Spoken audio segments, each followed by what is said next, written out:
ایک نوجوان نے مجھ سے سوال پوچھا گاڑی میں میرے ساتھ تھا کہ علی بھائی جہاں علماء کا اختلاف آ جائے تو وہاں ہمیں کیا پوزیشن لینی چاہیے. میں چاہتا ہوں آپ دونوں اس پہ مجھے بھی بتائیں تاکہ ہم بھی آگے پھر جواب دے سکیں. جیسے یہ نقاب اور جو ہے حجاب کا ہے مسئلہ, علامہ البانی جو ہے وہ ظاہر ہے کہتے ہیں کہ نقاب فرض نہیں ہے, تو اس میں ہمارا کیا رویہ جو ہے وہ ہونا چاہیے؟ حافظ صاحب آپ دیں پھر میں دوں گا. جی دیکھیں, اس میں ایک عامی کا رویہ تو یہی ہونا چاہیے کہ جس عالم دین کے علم پہ اور اس کے اخلاص پہ اور اس کے تدین یعنی تقوی پہ آپ کو اعتماد ہے, یعنی اس کی علمی صلاحیت اور اس کی اخلاقی جو اس کے اوپر آپ کو اعتماد ہے, تو آپ اس کو فالو کریں, اس کی اتباع کریں. عامی کے لیے تو یہی حکم ہے. تو باقی جو بندہ جس نے علم کا اتنا دین کا علم حاصل کر لیا, جیسے ہمارے یہاں کوئی فاضل درس خیر سارے فاضل درس نظامی ایک جیسے نہیں ہوتے, جیسے سارے ماسٹرز ایک جیسے نہیں ہیں. جس نے ماسٹرز کیا انگلش میں تو ظاہری بات ہے ضروری نہیں اس کو انگریزی آتی ہو, اس طرح جس کے پاس درس نظامی کی سند ہے ضروری نہیں کہ وہ کمپیٹنٹ بھی ہو, یا ہم اس کو عالمی دین کہیں بھی یا ٹائٹل اس کا دیں. لیکن بہرحال جو عالمی دین ہے صحیح معنوں میں ہے, مطلب اس نے اس نصاب کو اچھے سے پڑھا ہے, ہضم کیا ہے, تو وہ پھر ترجیح قائم کر سکتا ہے علماء کی آراء میں, وہ ترجیح قائم کر سکتا ہے. عامی کو تو یہی کرنا چاہیے کہ جس کے علم پہ آپ کو اعتماد ہے, آپ جیسے قرآن نے کہا فاسألوا اہل الذکر ان کنتم لا تعلمون, اگر تمہارے علم میں نہیں ہے تو اہل ذکر سے اہل علم سے پوچھ لیا کرو.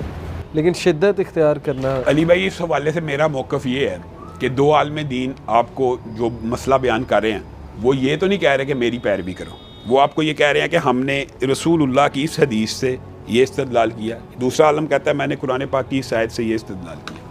اصولی طور پہ شرعاً بھی یہی موقف ہے اور یہی صحابہ کا منہج ہے کہ جب دو صحابہ کا بھی اختلاف ہوا, اگر صحابہ کا بھی اختلاف ہوا تو کسی نے یہ نہیں کہا کہ دونوں کی مان لو, بلکہ یہ فیصلہ کیا گیا کہ کس کی رائے حدیث نص اور وحی کے قریب تر ہے. بالکل صحیح. عام انسان کا بھی ہم یہ سمجھتے ہیں, یہ جو زبیر بھائی نے بات کی یہ بھی درست ہے اپنی حد تک. ایک آدمی ہے اس کا علم ہی نہیں, وہ دلائل کو پرکھ ہی نہیں سکتا, وہ دلائل تک پہنچ ہی نہیں سکتا, تو وہ کسی بھی عالم کو اگر وہ سمجھتا کہ یہ اللہ کے قریب کرنے والا ہے اور واقعی اپنے للہیت اور اخلاص سے فتویٰ دے رہا ہے, اس کی وہ بات مان سکتا ہے. لیکن عام انسان بھی, اب علم تو بہت پھیل چکا ہے, عام انسان بھی یہ ضرور جج کر سکتا ہے کہ امام البانی نے اس کا کیا نص کس بنیاد کے اوپر یہ فتویٰ دی.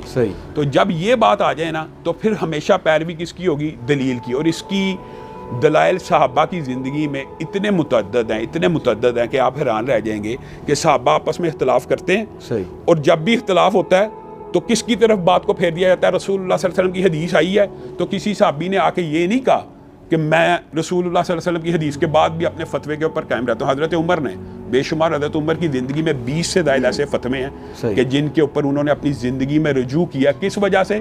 کہ رسول اللہ صلی اللہ علیہ وسلم کی حدیث پہنچی. حضرت عمر کے دور میں حضرت عمر نے فتویٰ دیا اپنی عقل فہم و فراست سے. اب یہ دیکھیں, انہوں نے فتویٰ دیا کہ جو 5 انگلیاں نا ان کی جو دیت ہے, رسول اللہ صلی اللہ علیہ وسلم کا ہاتھ کٹ جائے تو اس کی دیت ہے 50 اونٹوں کی. انہوں نے اس ہاتھ کے کٹنے کی دیت اپنی عقل فہم سے تقسیم کر دی. انگوٹھے کی اتنی دیت ہونی چاہیے, انگوٹھا مضبوط ہے, 7 والی انگلی کی اتنی ہونی چاہیے, 7 والی.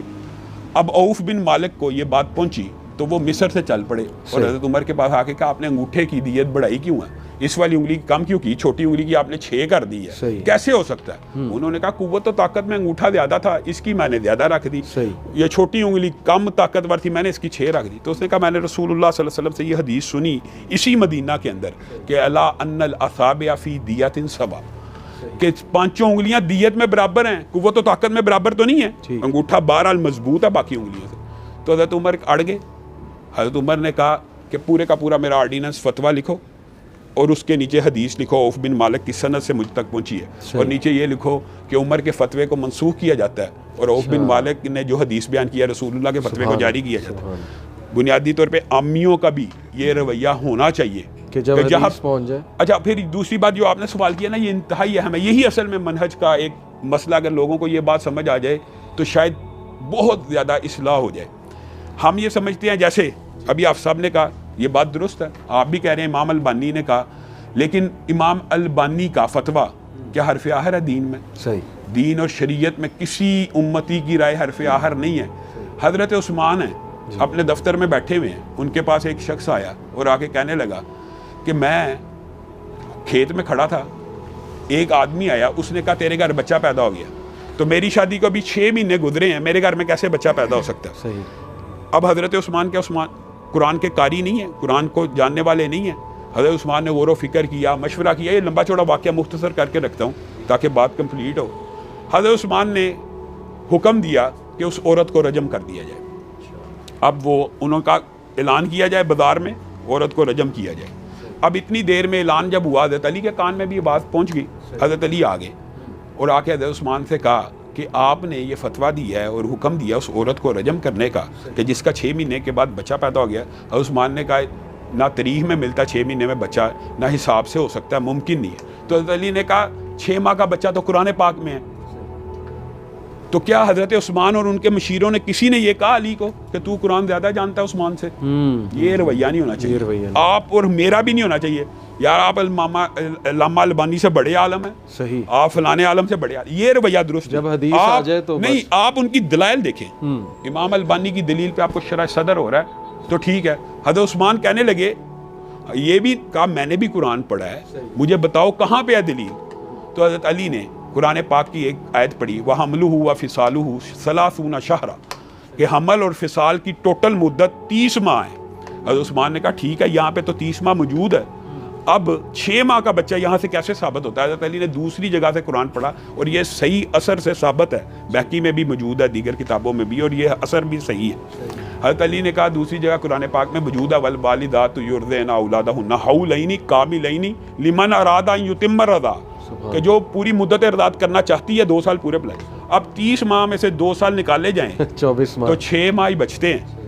تو حضرت عثمان بھی دوڑے اور ان کو حکم دیا اس عورت کو روکا جائے, رجم کرنے سے روکا جائے. حضرت عثمان بھی جا رہے ہیں, حضرت علی بھی جا رہے ہیں, اور وہاں پہ ایک عجیب منظر ہے کہ عورت کو زمین میں گاڑ دیا گیا ہے اور بس حد لگنے والی ہے. تو اعلان ہو رہا ہے کہ پتھر نہ مارے جائیں, اور عورت کے پاس اس کی بہن کھڑی ہے سگی, اور وہ رو رہی ہے اور کہہ رہی ہے کہ یعنی جیسے اس وقت تو وہ عورت جو سنسار ہو رہی ہے نا, وہ یہ کہہ رہی ہے کہ لا تبکی ولا تحزنی, تو غم نہ کر اور رو مت, میں قسم کھا کے کہتی ہوں مجھے میرے خامند کے علاوہ کسی نے نہیں چھوا.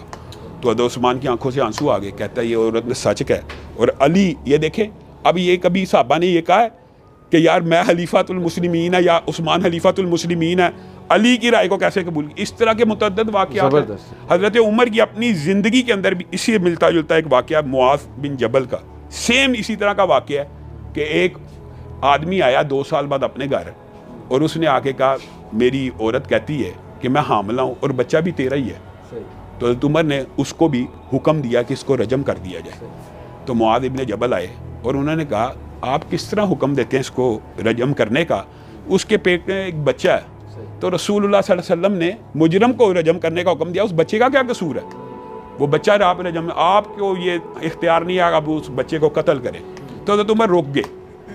اب جب رکے, عورت کے ہاں ولادت ہو گئی, بچے کی پیدائش کا انتظار ہو رہا تھا, اور حدیث یہ بھی اثر صحیح ہے, جب بچہ پیدا ہوا تو اس کے دانت بھی نکل چکے